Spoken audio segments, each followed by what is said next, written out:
Hello, Homestead. Please stand for the pledge.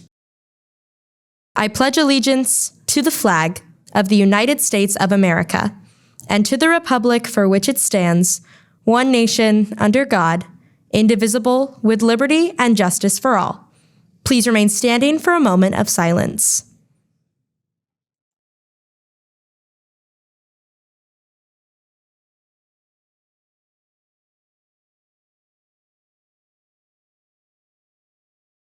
From Homestead Media, this is HHS In-Depth.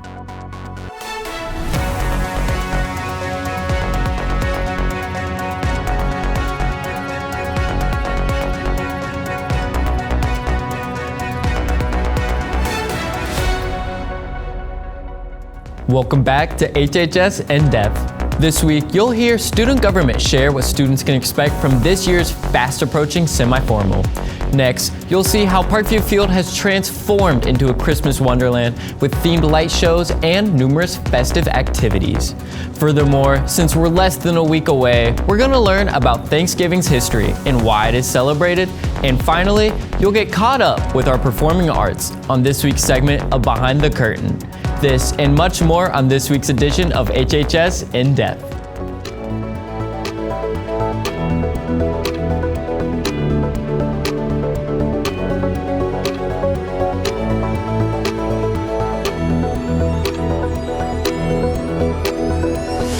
Today is Friday, November 22nd, and thank you for tuning in to HHS In-Depth. I'm Josh Bova. And I'm Owen Kruger. And Josh, as the weather's getting colder, I can't wait for Christmas to finally come. I have been waiting all year long for this time. I'm ready to get outside, build some snowmen, drink some hot cocoa. Well, let's see about that snow. Weather reporter Elena Baker is in the studio now to tell us what we can expect this upcoming week in terms of weather. You guys are correct. These cooler temps are making it feel a little bit more like Christmas time. Today and throughout the weekend, you can expect cloudy skies with today's high reaching 46 degrees by the end of the school day. If you're heading outside, don't forget a coat, as lows tonight will dip into the upper 30s. Looking ahead into the weekend, Saturday brings similar weather with the high of 44 and overnight lows dropping to 34. On Sunday, temperatures will climb slightly to a high of 49, but the cloudy skies will stick around for another day. As we move past the weekend, winter temps will continue to settle in. Stay tuned. I'll have more details on the week ahead later in the show. Elena Baker, HHS In-Depth. And now we go beyond Homestead. President Joe Biden has approved the use of American long-range weapons by Ukraine in the ongoing conflict with Russia. This decision follows reports that North Korea sent 10,000 troops to support Russian efforts along the Ukrainian border. Meanwhile, Russian President Vladimir Putin has accused the United States of overstepping and has escalated rhetoric by threatening nuclear action. The Kremlin has updated its nuclear policy to respond to what it calls critical threats to Russia's territorial integrity. Moving to local news, later in today's show, we'll bring you a story about an exciting new holiday light experience downtown. But first, another beloved local tradition. The Fantasy of Lights kicked off its 30th season at Franke Park on Monday evening. Hosted by Blue Jacket, a local nonprofit since 2015. This annual event promises a fresh experience every year. Visitors should note that the entrance has moved to the new Franke Park entrance off Goshen Road. Thank you, Josh. For some news outside of Homestead's walls. Stick around, we'll be right back on HHS In-Depth.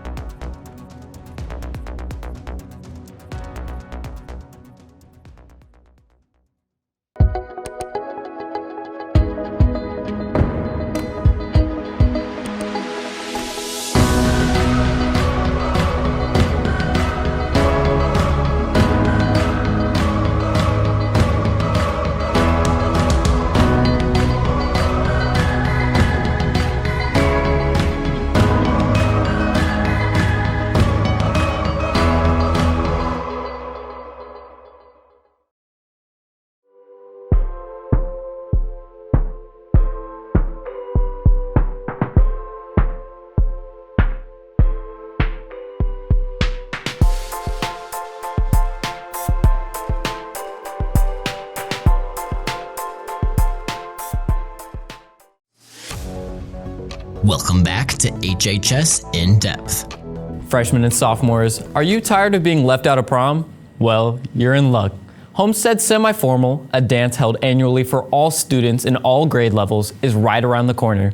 Reporter Keegan McClure is in now to showcase this amazing event. On December 7th, Homestead will be hosting its annual semi-formal dance. But what can you, as a student, expect? So this year the theme is Night Under the Stars, and it's basically just, the theme is going to be, stars everywhere. It's taking place in the nighttime. For semi, I think it's all parking lots are open. Park where you want. Specifically, door 1 is probably the door that I would encourage students to park at, just because you're going to be entering through door 1 and then going straight into the cafe annex to enter the dance this year. Semi has gone through a few new rule changes this year. The biggest rule is probably no bringing outside people to semi-formal to keep it safe since it's at Homestead. If you forget your student ID, then you'll have to wait in a line to get checked on Power School.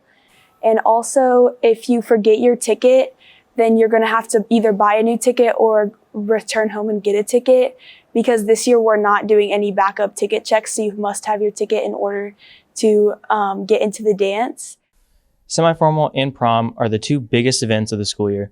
While both are similar, they have many differences. Semi-formal is different from prom because it's in Homestead and it's available to freshmen through seniors. Prom is at the Grand Wayne Center and more formal, while semi-formal is less formal, but still make sure you arrive in the proper attire. Make sure to get your tickets earlier rather than later, as ticket prices will rise the closer December 7th gets. And make sure to have fun. This is a school dance after all. Keegan McClure, HHS In-Depth. Thanks for the story, Keegan. Students, don't miss the early bird prize for the 2025 yearbook. Order by December 20th at yearbookforever.com or by scanning the QR code in the graphic.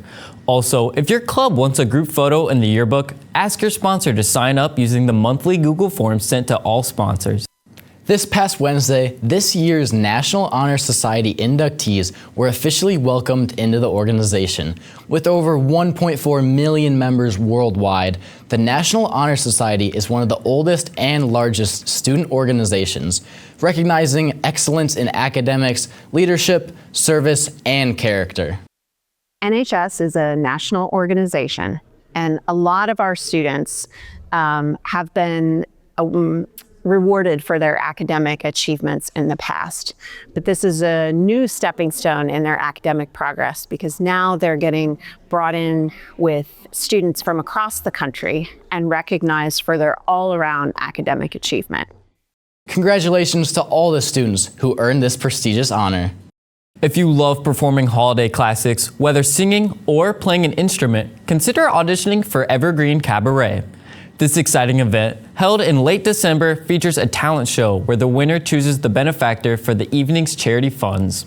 Auditions will take place in the Gray Box after school this Monday, November 25th. Be sure to bring a backing track if needed. For more details, contact the students at the email addresses shown below. No down to the wire this week, but Spartan Arena saw a major sports showdown on Tuesday. In a top 10 clash, the number 3 Homestead girls basketball team secured a big win over number 8 Norwell, 76-66, improving to 4-0 on the season. Junior Gabby Helson was unstoppable, dropping a career-high 34 points on an incredible 13 of 14 shooting, including 7 of 8 from beyond the arc. She also grabbed 9 rebounds. Junior Maya Epps added 13 points and 9 assists for the Spartans. The girls look to keep their undefeated streak alive tonight as they take on Concordia here at Spartan Arena. Tip-off is at 7:30, and don't forget to wear a jersey to match the student section theme.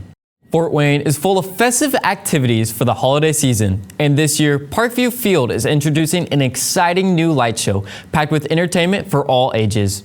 And now is reporter Kenley Sugar with more on this dazzling holiday attraction. Parkview Field is known for hosting the Tin Caps baseball team during the summer, but this year they started a new holiday tradition during the off-season. Everyone knows that we are famous for baseball, right? All throughout the summer, spring to fall, we've got baseball going on here, concerts occasionally, things like that. But Parkview Field sits pretty quiet during the wintertime, and we've been looking for a reason to continue bringing people here to the ballpark. It's such a center of the community and a great spot to be. Now we're very excited after years of talking it out and working on it. It's actually here, and we'll be able to share it with the Fort Wayne community. You can get tickets for the lights at the door or online at parkviewfield.com. Tickets are $10 each throughout December, but they will increase to $12 in January. So obviously center stage here at Holiday Lights are the lights. There are over 1 million lights scattered around the ballpark. We have light displays that are fun to look at, take pictures with, things like that. But in addition to that, we'll have train rides that kids can ride around the ballpark and experience. Families can create memories doing that. We've got fire pits set up. You can come and get a s'mores kit and make some s'mores and drink some hot chocolate and sit around a fire, which will be fun. We'll have a craft area for kids. You can write letters to Santa and do some other things like that. Then we have a digital scavenger hunt around the ballpark where you can go around and scan a code and enter to win a prize. This new Christmas attraction gives people the opportunity to make new kinds of memories at Parkview Field. The holiday lights opened on November 14th, so make sure to come check them out with all of your loved ones. Kenley Sugar, HHS In-Depth. If you are one that loves the cooler temps and gray skies, then you're in luck, as our extended forecast brings the consistent gloomy fall conditions we've had all week. As we saw earlier, weekend temps are looking quite consistent, with highs in the mid to upper 40s and lows in the mid 30s. Looking into next week, Monday and Tuesday are going to warm up, but look for rain showers to creep in on Tuesday. For our first day off on Wednesday, the rain goes away, but so do the warm temps, with a high reaching 52. And for Thanksgiving Day, a major cool down is expected, with the high only reaching 40 under cloudy skies that could bring some snowflakes in the middle of the day. Spartans, be sure to get outside and experience the cool fall air before it turns into freezing winter. Elena Baker, HHS In-Depth. Welcome back to HHS In-Depth. We talked about Christmas earlier in the show, but Owen, Thanksgiving is coming up next week, and I'm so ready to chow down on some turkey. Me too. Between the food and the family, it doesn't get much better for me. We do still have to remember why it's important and to reflect on the history of the holiday and how it came to be. Here's a fun segment with some more insight and history on this beloved holiday. Thanksgiving break is coming up, but do you know how Thanksgiving first began 400 years ago? In 1621, the Plymouth colonists from England and the Native American Wampanoag people shared an autumn harvest feast that is acknowledged as one of the first Thanksgiving celebrations in the colonies. For more than 2 centuries, days of Thanksgiving were celebrated by individual colonies and states. It was until 1863 that President Abraham Lincoln proclaimed Thanksgiving Day a national holiday. This significant moment helped unify a nation divided by civil war, reminding us all of the importance of gratitude and togetherness. In addition to this feast, many of the traditions we associate with Thanksgiving today, such as football games and parades, have evolved over time. As we gather around our tables this upcoming week, let's raise a toast not just to turkey and pie, but to the rich history that brought us all together for this cherished holiday. Elena Baker with the report. Don't go anywhere, Spartans. We'll be right back with more on HHS In-Depth.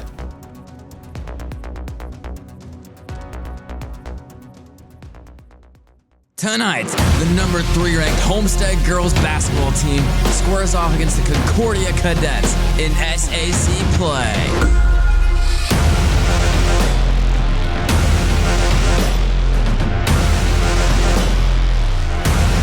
Make sure to be there at 7:30 at Spartan Arena or catch Braxton Hall and Malachi Stout live on YouTube at Homestead Media. Due to Thanksgiving break, we will not be having a show next week. We look forward to seeing you back for our next episode of HHS In-Depth on December 6th. Have a great break, Homestead.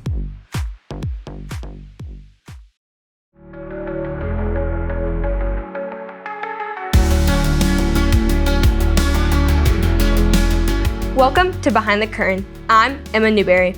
These last couple of weeks have been packed for the Performing Arts Department, starting off with the marching band, placing 5th at state at Lucas Oil Stadium in Indianapolis 2 weekends ago, with a score of 90.05. To wrap up their season, the Spartan Alliance Marching Band went to Bands of America this past weekend, advancing from prelims to semifinals, and then eventually placing 15th overall out of 113 bands. This past weekend wrapped up the year for our band, and this season made history for the Spartan Alliance. Moving on to our choirs. Elite, Class Royale, and the Concert Choir will be having their winter concert December 11th here in Homestead's brand new auditorium. Be sure to come out and support the Homestead choirs. This wraps up the past few weeks of performing arts. Be on the lookout for more performing arts news on the next edition of Behind the Curtain. Emma Newberry, HHS In-Depth. Josh and Owen, back to you. Thank you, Emma, and thank you for watching our show today. That'll do it for today's episode of HHS In-Depth. Make sure to follow our socials to keep up with the latest news from Homestead Media. Have a great weekend, Homestead. Since we won't see you for 2 weeks, have a great Thanksgiving break as well.